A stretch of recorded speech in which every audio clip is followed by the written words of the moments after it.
કૃષ્ણ। આજે આપણે બનાવશું મોદક। પહેલાં પનીર લીધું છે, પનીરને બ્લેન્ડ કરી લેશું મિક્સરમાં। 1 વાટકી લીધું છે, પનીરને બ્લેન્ડ કરી લીધું છે।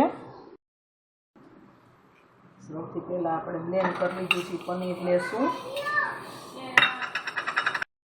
ચમચી જેટલું ઘી લેશું,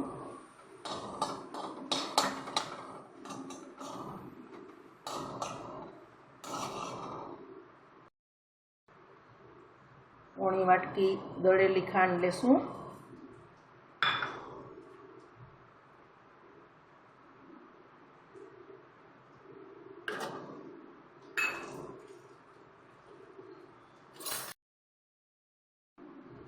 પનીર અને ખાંડ નાખી દીધી છે।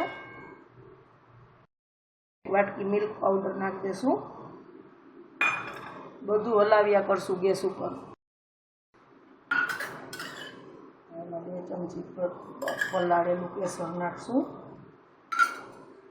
મિક્સ કરી લેશું। 2 ચમચી પિસ્તાની કકવાળ નાખશું, ફ્રેશ રોઝ પેટલ્સ નાખશું, મિક્સ કરી અને ઠંડુ પાડી લેશું। હવે આપણે આના નાના નાના મોદક વાળી લેશું। આ રીતે બોલ્સ લઈ અને હાથેથી જો મોલ્ડમાંય કરી શકીએ, આ રીતે મોલ્ડ જેવા જ વળશે। આ રીતે કરશો ને અને કશું ચોટશે નહીં, આ રીતે હાથે ઘી વગર વળાઈ જશે। મોલ્ડ ના હોય તો આ રીતે કાંટાથી પણ ડિઝાઇન થઈ જાય। અત્યારે મોલ્ડ હોય જ બધે આગળ, પણ ના હોય તો આ તો તૈયાર છે આપણા રાજભોગ મોદક। એકદમ સરસ લાગે છે। જો કોઈ અત્યારે વ્રત કરતું હોય તો આ પ્રસાદ એમાં પણ વ્રતમાં લઈ શકે। તો બાપા માટે તૈયાર છે રાજભોગ મોદક। એકવાર જરૂરથી ટ્રાય કરજો, બહુ સરસ લાગે છે।